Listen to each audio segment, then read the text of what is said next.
Nagaon police স্টেশনে যে ভয়াবহ বিস্ফোরণটা ঘটেছিল সেটা অনেকগুলো জীবন কেড়ে নিয়েছিল। চলুন আজ সেই মর্মান্তিক ঘটনার গভীরে যাওয়া যাক আর বোঝার চেষ্টা করা যাক ঠিক কী ঘটেছিল সেদিন।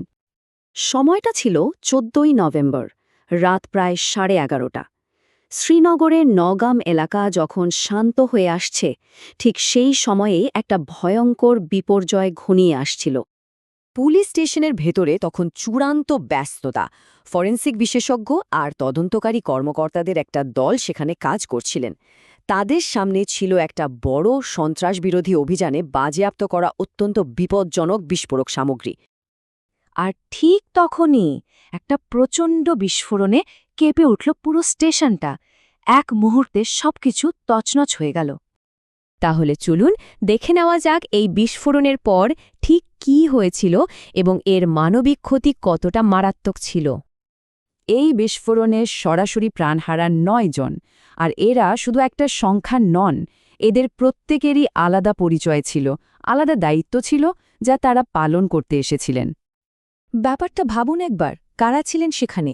ফরেনসিক সায়েন্স ল্যাবের কর্মী, স্টেট ইনভেস্টিগেশন এজেন্সির অফিসার, এমনকি নমুনা তৈরিতে সাহায্য করার জন্য একজন সাধারণ দর্জি পর্যন্ত উপস্থিত ছিলেন। বিভিন্ন পেশার মানুষ একসঙ্গে একটা ভয়ঙ্কর পরিণতির শিকার হন। এই ৯ জনের মৃত্যু ছাড়াও আহত হয়েছিলেন আরও প্রায় ৩০ জন। এদের মধ্যে বেশিরভাগই ছিলেন জম্মু ও কাশ্মীর পুলিশের কর্মী। বিস্ফোরণটা কতটা শক্তিশালী ছিল তার একটা আন্দাজ এখান থেকে পাওয়া যায়। ভাবুন, ১০০ মিটারেরও বেশি দূরে ছড়িয়ে ছিটিয়ে পড়েছিল ধ্বংসাবশেষ আর মানুষের দেহাংশ। স্টেশন বিল্ডিংটা প্রায় ধ্বংসস্তূপে পরিণত হয়। শুধু তাই নয়, এর পরেও ছোট ছোট বিস্ফোরণ হচ্ছিল, যার জন্য উদ্ধার কাজ শুরু করতেও বেশ দেরি হয়। কিন্তু প্রশ্নটা হলো, একটা রুটিন প্রসিডিওর কিভাবে এত বড় একটা দুর্ঘটনায় পরিণত হলো? কোথাও কি কোনো ভুল ছিল?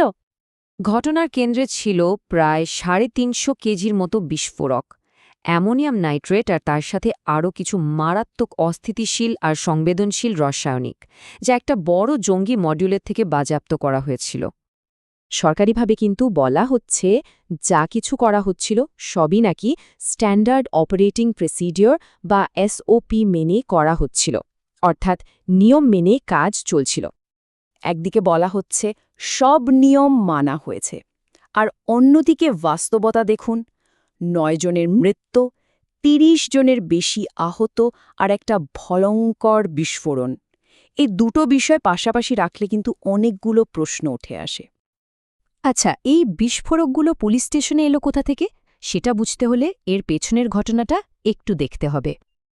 তদন্তে জানা গেছে এই বিস্ফোরকগুলো একটা হোয়াইট কলার টেরর মডিউলের সাথে যুক্ত ছিল, মানে এমন একটা জঙ্গি সংগঠন যার পেছনে কোনো সাধারণ জঙ্গি নয়, বরং ডাক্তারদের মতো পেশাদার এবং শিক্ষিত লোকেরা জড়িত বলে সন্দেহ করা হচ্ছে। তবে কর্তৃপক্ষ কিন্তু প্রথম থেকেই খুব পরিষ্কার করে দিয়েছে যে এটা কোনো জঙ্গি হামলা নয়, এটা একটা দুর্ঘটনা। এমনকি একটা জঙ্গি গোষ্ঠী যখন এর দায় স্বীকার করার চেষ্টা করে, পুলিশ সেই দাবিকেও সরাসরি মিথ্যা আর ভিত্তিহীন বলে উড়িয়ে দিয়েছে। তো এই ঘটনার পর কী পদক্ষেপ নেওয়া হলো আর কোন কোন প্রশ্নের উত্তর এখনও মেলেনি, চলুন দেখি। ঘটনার পরপরই সরকার কয়েকটা জরুরি পদক্ষেপ নেয়। প্রথমত, নিহতদের পরিবারকে ১০ লক্ষ আর গুরুতর আহতদের ১ লক্ষ টাকা করে ক্ষতিপূরণ ঘোষণা করা হয়। দ্বিতীয়ত, লেফটেন্যান্ট গভর্নর নিজে একটা পূর্ণাঙ্গ তদন্তের নির্দেশ দেন। আর তৃতীয়ত, কী ভুল হয়েছিল তা খতিয়ে দেখতে একটা বিশেষজ্ঞ দল পাঠানো হয়। এই ঘটনাটা কেন এত গুরুত্বপূর্ণ জানেন? কারণ এটা চোখে আঙুল দিয়ে দেখিয়ে দেয় যে বাজেয়াপ্ত করা বিস্ফোরক সামলানো কতটা বিপজ্জনক হতে পারে। এটা নিয়েও প্রশ্ন ওঠে যে একটা জনবহুল এলাকার পুলিশ স্টেশনে এত বিপুল পরিমাণ বিস্ফোরক রাখাটা কতটা নিরাপদ। আর সবথেকে বড় কথা, যেটাকে স্ট্যান্ডার্ড পদ্ধতি বলা হচ্ছে, সেটা নিয়েই নতুন করে ভাবার সময় এসেছে।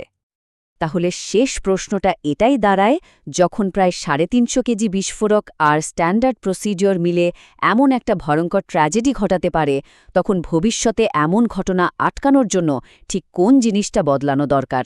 এটা শুধু একটা দুর্ঘটনার তদন্ত নয়, বরং ভবিষ্যতের নিরাপত্তার জন্য একটা বড় সড় সতর্কবার্তা।